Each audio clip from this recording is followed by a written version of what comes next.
조중용 선생님 발표문에서는 정치 스캔들과 헌정 위기에 가려져서 제대로 조명받지 못했던 이대 국회의 전시 행적을 제도적으로 재조명을 하셨고, 여기서 중요한 역할을 맡았던 조봉환 부의장의 행적을 잘 살펴보았다고 볼 수 있습니다. 저자는 연구자가 성별한 주요 정치적 사건에 집중하는 것이 아니라 이 시기 회의록 전반을 구체적으로 검토해서 지금까지 잘 드러나지 않았던 국회의 활동상, 국회와 정부의 관계에 전체 상을 그려내는 데 집중했다고 볼 수 있고요. 그래서 기존 역사학계와 정치학계를 가리지 않은 정치사의 기존 통념인 행정부와 입법부의 극한 대립, 입법부의 패배, 무력화라는, 물론 이게 사실이 아닌 건 아니고 분명히 인정해야 되는 건 맞지만은 이거가 전체는 아니거든요. 이것만으로 포괄될 수 없는 국회와 정부의 초당적인 협력을 보여줌으로써 당대 제도권 정치의 전개를 더 큰 시야에서 파악하는 데 저는 성공했다고 좀 평가를 할 수 있겠습니다.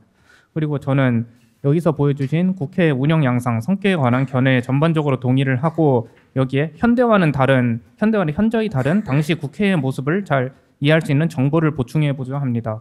이를 통해서 본고에서 드러낸 조봉환 부의장의 행적을 더 자세히 파악할 수 있다고 생각하고, 그래서 쓰다 보니까 국회 시스템에 맞춰서 제목이 전시국회와 조봉환의 리더십인데 전시 얘기랑 조봉환 얘기는 없고 좀 국회 얘기에 초점을 맞춰봤습니다.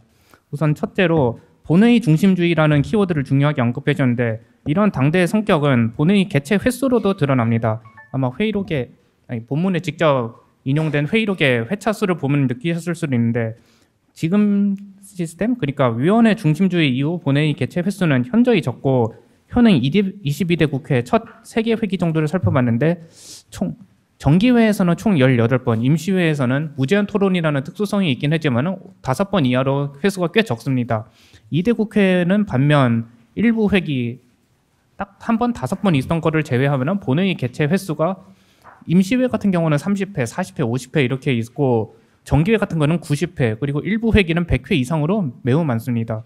그래서 과거 본회의 중심주의 국회에서는 현행 국회처럼 의장이 대부분 회의를 진행하고 부의장은 무제한 토론이나 의장 부회제 등의 특수한 상황에서만 회의를 진행하는 게 아니라 당연히 의장과 번갈아 가면서 다수의 회의를 진행하는 양상이 나타날 수밖에 없습니다.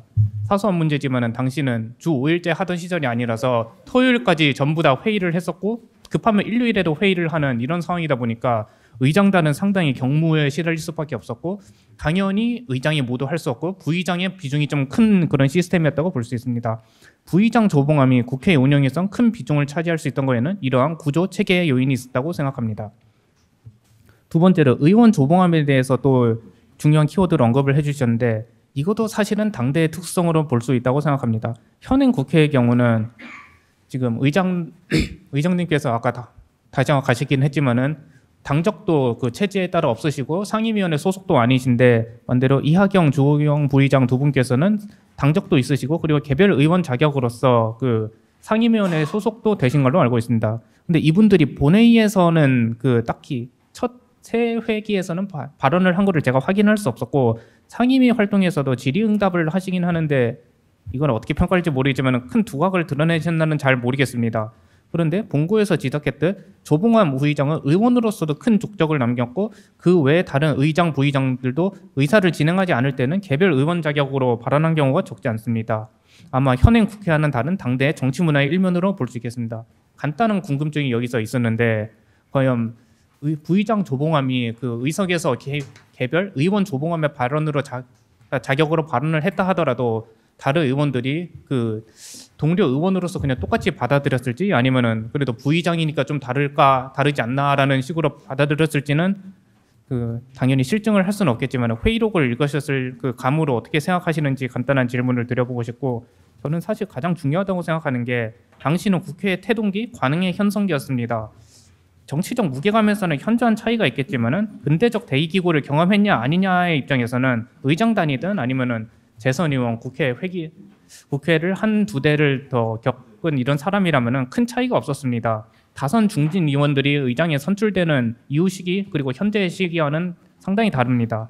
그리고 국회법을 아마 국가법령정보센터에서 그 옛날 연역명령하고 지금하고 비교하시면은 다 느끼실 수 있겠지만은, 요즘 국회법에서 세세하게 규정되는 다양한 의사 규칙들이 당대 국회법에는 진짜 없는 경우가 많았습니다. 뭐 지금 거를 정상으로 기준으로 한다면 비어 있다고 볼 수 있겠고, 관점 따라서는 지금이 많은 거를 규제한다고 볼 수 있겠지만은, 어쨌든 당대 국회 운영을 보면은 의사 진행 방법의 선택, 쟁점의 해결 이거는 의장이 직권으로 선택을 하든 의원들이 결의를 하든 이렇게 결정되고 형성되는 관행에 따라서 이루어진 측면이 있습니다. 이러한 점에서 보면은 고중용 선생님께서 지적하신 의장단의 역할, 즉 규칙을 존중한다, 사회자가 균형을 한다, 그냥 기계적인 중립자로서 하는 게 아니라 적절하게 개입하는 모습이 있다. 이런 거는 의사 규칙의 형성기라는 맥락에서 매우 중요했습니다. 실제로 조봉환 부의장을 포함한 당대 의장단들은 본인들이 하는 행위가 이후 의사 진행에서 채택될 선례라는 점을 분명히 인지를 했고, 따라서 쟁점이 되는 사안들, 원내 의견이 충돌하는 규칙 문제에 대해서 상당히 심서숙고하고 고민하는 모습을 보였습니다. 즉 고중용 선생님께서 지적하신 조봉환 부의장의 의사 진행 모습에서 더 나아가 초기 국회의 의사 진행 규칙의 형성, 이런 데서 의장단의 역할을 조명하는 것이 한국 국회의 역사적 이해에서 상당히 중요한 주제라고 생각하고, 이러한 관점에서 또 조봉환 부의장의 역사적 역할을 더 자세하게 의미 있게 조명할 수 있을 것이라 생각합니다. 마치겠습니다.